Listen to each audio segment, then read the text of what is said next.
गोजोनथाव खौरां सासे बर' फिसानि जाफुंसारनाय। सासे बर' लाइमोना UPSC आनजादखौ उथ्रिसारनो हादों।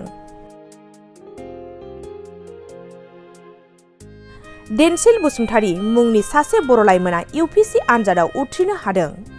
मख'नो गोनांदि थारैनो आथिखालाव बर'नि फिसाफोराबो गासिबो बिथिङाव दावगानो हानायखौ गेलेनाय, मोसानाय, फरायनाय बायदि बिथिङाव दिनै गोबां बर'नि आंगो फिसाफोराबो जाफुंसार जाबोनो हमदों। थिग बेफोरबायदिनो बिश्वनाथ जिल्ला गहपुर हालामनि सिङाव थानाय गोजोनफोथार गामिनि थागिबि बिफा रमेश बसुमतारी आरो बिमा खुमब्रि बसुमतारीनि फिसाज्ला देनसिल बसुमतारीया UPSC आनजादखौ उथ्रिसारनो हादों।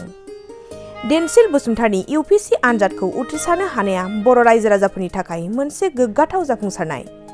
फिन फोरमायबावदों, सासे बर' लाइमोना UPSC आनजादखौ उथ्रिसारनो हादों।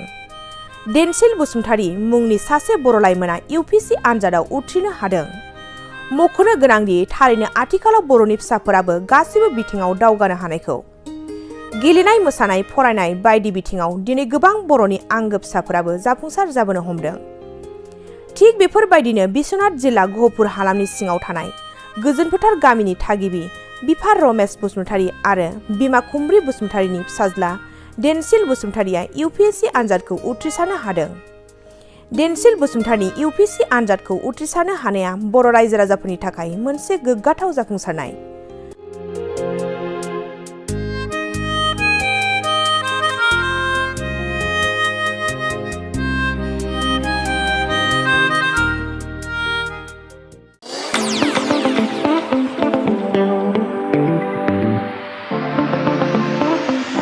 सानाय सुनाय बेरामनि जेंनायाव गोग्लैना थानायफोरनि थाखाय गोजोनथाव खौरां। गावनि देहानि सानाय सुनायखौ लानानै दुखुआव थानो गोनां गैला। जुदि नोंथाङा सानाय सुनाय दंब्ला जिंगासिनांगौनि गोनांथि गैया। नंगौ, चिरां जिल्लानि बेंटल गेट चापागुरियाव थानाय SI निउर'थेरापि सेन्टाराव नोंथाङा गोरलैयैनो देहानि सानाय सुनायखौ फाहामथाय लानो हागोन। बे सेन्टाराव सिं सानाय, आफादावरि सानाय, मोदोम जरा सानाय, आइजोफोरनि जेंना, खर' सानाय बायदि बायदि रोखोमनि बेरामखौ फाहामथाय होनाय जायो। बे SI निउर'थेरापि सेन्टाराव बेरामिया थानानै फाहामथाय लानो हानायनिबो सुबिदा दङ।